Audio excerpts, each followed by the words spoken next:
Israel ও যুক্তরাষ্ট্রের যৌথ হামলার পর শুরুতেই ইরানের সর্বোচ্চ ধর্মীয় নেতা আয়াতুল্লাহ আলী খামেনির মৃত্যুর খবর ছড়িয়ে পড়ে, আর তাতে যেন থমকে ছিল গোটা মুসলিম বিশ্ব। সারা বিশ্বের মুসলিমরা তার গায়েবী জানাজাও পড়েছিল। এমনকি তেহরানে তার জানাজা ও দাফনের দিনক্ষণ ঠিক করা হলেও পরে সেটি স্থগিত করা হয়। আর তাতে অনেকেরই ধারণা হয় যে আলী খামেনি হয়তো শহীদ হননি, বরং ঠিকই বেঁচে আছেন।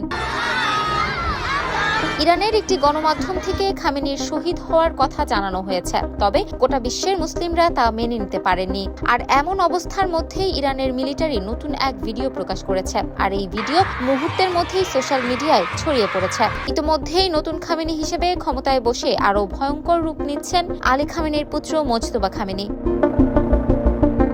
দেশে আরও বিধ্বংসী রূপে ধ্বংসযজ্ঞ চালিয়ে যাচ্ছে বিপ্লবী গার্ড বাহিনী IRGC।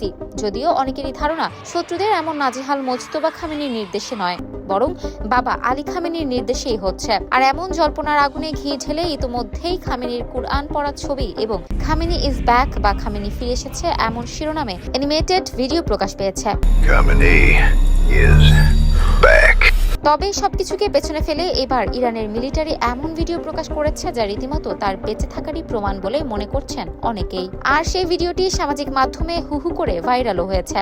ভিডিওটিতে দেখা গেছে একদল কন্যা শিশু আলী খামেনির জন্য অপেক্ষা করছিল, আর তিনি শিশুদের মাঝে আসতেই উল্লাসে মেতে উঠেছিল শিশুরা। এমনকি খামেনির জন্য বিজয়ের স্লোগান দিতেও দেখা গেছে কিছু কিছু শিশুকে। এ সময় ধন্যবাদ জানানোর পর সবাইকে নিয়ে সালাত আদায় করতেও দেখা গেছে আলী খামেনিকে।